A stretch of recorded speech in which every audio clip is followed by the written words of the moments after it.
गुरु भक्ति योग।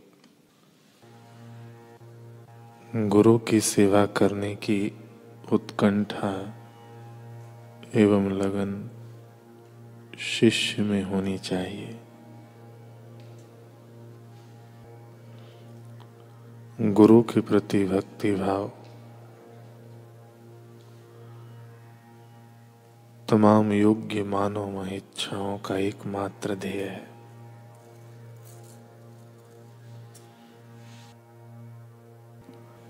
शिष्य जब गुरु के पास रहकर अभ्यास करता हो तो उसके कान श्रवण के लिए तत्पर होने चाहिए। वह जब गुरु की सेवा करता हो तब उसकी दृष्टि सावधान होनी चाहिए। शिष्य को अपने गुरु, माँ बाप, बुजुर्ग, सब योगी एवं संतों के साथ अच्छी तरह बर्ताव करना चाहिए।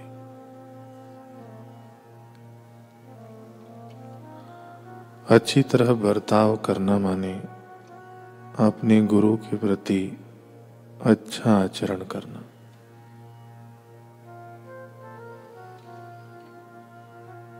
गुरु शिष्य के आचरण पर से उसका स्वभाव तथा उसके मन की पद्धति जान सकते हैं।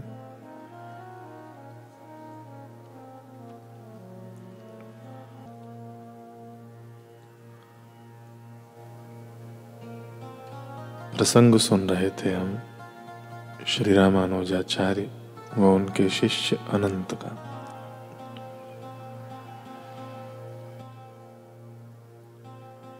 लंबे और संघर्षमय काल के बाद तिरुमाला परिसर का कायाकल्प हो गया। झाड़ झंखाड़ की जगह पुष्पित वाटिकाओं ने ले ली। उन्हें सींचने के लिए जलधाराएं भी धरा से फूट चुकी थी। बगीचों में गुलाब, सूर्यमुखी, चमेली, गेंदा जैसे मनमोहक फूलों की भरी पूरी क्यारियां थी।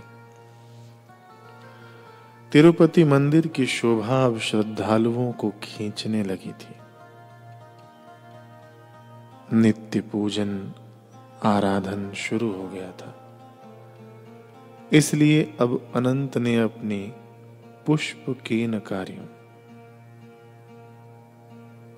सेवा भी संभाल ली थी, जो उसे गुरुदेव श्री रामानुजाचार्य ने दी थी।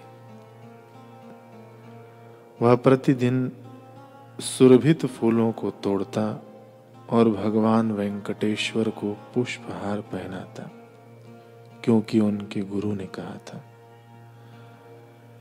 इसी दौर का वह एक दिन था। अनंत अनंत, मुझे मंदिर के गर्भगृह से ऊंचा स्वर सुनाई दिया है। बड़ा दिव्य स्वर था। भगवान कह रहे थे, इसी पल अनंत को मेरे सामने लेकर आओ। चल, शीघ्र चल अनंत। पुजारी बाबा उत्तेजना के घोड़े पर सवार होकर आए थे। अनंत को बाजों से पकड़ भी चुके थे। चल अनंत। गर्भगृह से आवाज आ रही है कि अनंत को शीघ्र ले आओ।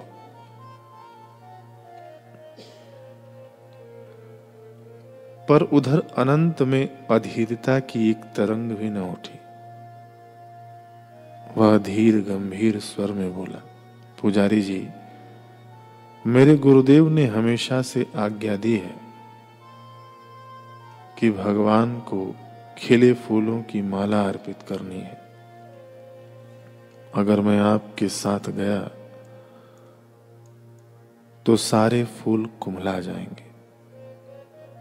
इससे तो आचार्य श्री की आज्ञा का उल्लंघन हो जाएगा।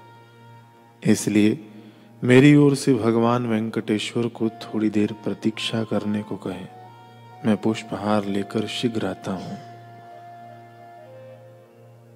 पुजारी की गोल गोल आंखें आकार में बढ़ गई। उसे कानों सुनी पर विश्वास नहीं हुआ, पर करता क्या।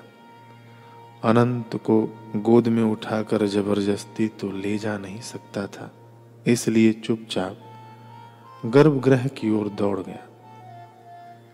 देव मूरत के समक्ष अनंत की बात दोहरा दी। तब एक दिव्य स्वर पुनः उभरा, बड़ा गंभीर था। उसे सुनकर पुजारी वायु वेग से बाहर दौड़ा। अनंत, अनंत, भगवान नाराज हो रहे हैं। कहते हैं अनंत को कहो कि उसके आचार्य ने उसे यहाँ तिरुपति यानी मेरी सेवा में भेजा है। अगर उसने मेरे आदेश की अवमानना की तो मैं उसका पुष्पहार भी स्वीकार नहीं करूंगा।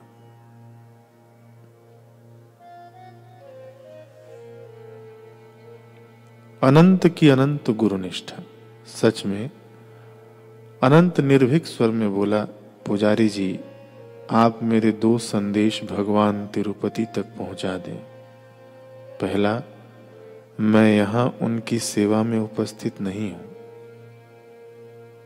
मैं यहां उनकी सेवा में उपस्थित नहीं हूं। मैं तो यहां अपने आचार्य श्री की सेवा का व्रत लेकर आया हूं। अपने गुरुदेव के आदेशानुसार ही हाथ पांव हिलाता हूं।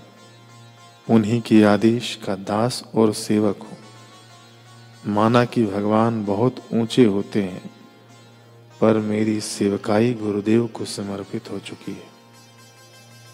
और दूसरा, मैं यह पुष्पहार भी इसलिए गूंथ रहा हूं क्योंकि मेरे गुरुदेव की आज्ञा है। बस एक बार उनके निर्देशानुसार हार बना लो, मेरी सेवा पूरी हो जाएगी। फिर स्वामी वेंकटेश्वर स्वीकार करें न करें, यह उन पर निर्भर करता है। मैं तो गर्भगृह की किल्ली पर पुष्पहार टांग आऊंगा।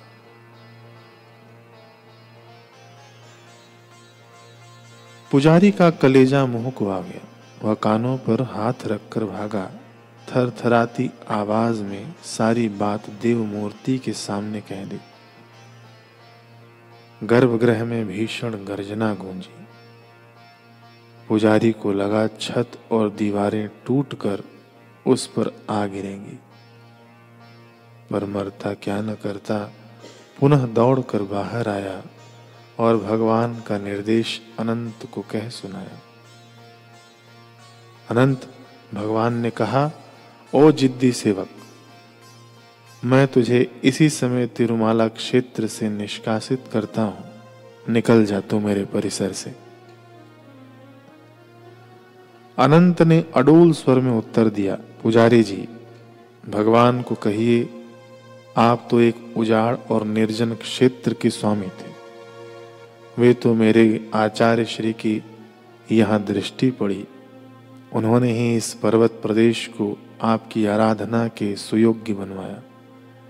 इसलिए अब इस अरुणाई तरुणाई भरे विकसित क्षेत्र पर मेरे आचार्य श्री का अधिक अधिकार है। मैं भी उन्हीं के स्वामित्व के दम पर यहाँ ठहरा हूं और ठहरा रहूंगा, जब तक मेरे गुरुदेव यहां से जाने की आज्ञा नहीं देते।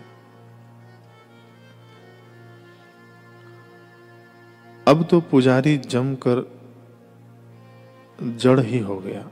उसे लगा अभी महाविस्फोट होगा और तिरुमाला की 7 पर्वत श्रृंखलाएं मंदिर सहित ध्वस्त हो जाएंगी। उसने कस के आंखें भींच ली, दोनों कानों में अंगूठे ठूंस दिए, पर यह क्या, शंख वीणा बांसुरी का अलौकिक संगीत गूंज उठा। सहस्त्रों सूर्यों सा भासवान प्रकाश नीचे उतरा। उसके मध्य भगवान वेंकटेश्वर ने प्रकट होकर अनंत को पारलौकिक दर्शन दिए। प्रसन्नता के साथ उस पर कोटि कोटि आशीर्वाद लुटा दिए। अनंत मैं तुम्हारी गुरु भक्ति से प्रसन्न हूं। उधर दूर श्री रंगम में श्री रामानुजाचार्य अपने निकट बैठे शिष्यों को सत्संग सुना रहे थे। एकाएक बीच में कह उठे, जानते हो, अनंत ने तिरुमाला के चोटी पर वैकुंठ उतार दिया। भगवान वेंकटेश्वर के योगैश्वर्य को प्रकट कर दिया। मैं कल ही उस वैकुंठ की ओर कूच करूंगा अपने अनंत से मिलने के लिए, क्योंकि वर्षों पूर्व तुमने कहा था कि तुम मेरे बिना नहीं रह सकते, इसलिए तिरुमाला नहीं जा पा रहे। आज मैं कहता हूं, मैं अपने ऐसे निष्ठावान शिष्य अनंत के बिना नहीं रह सकता, इसलिए मैं तिरुमाला जा रहा हूं।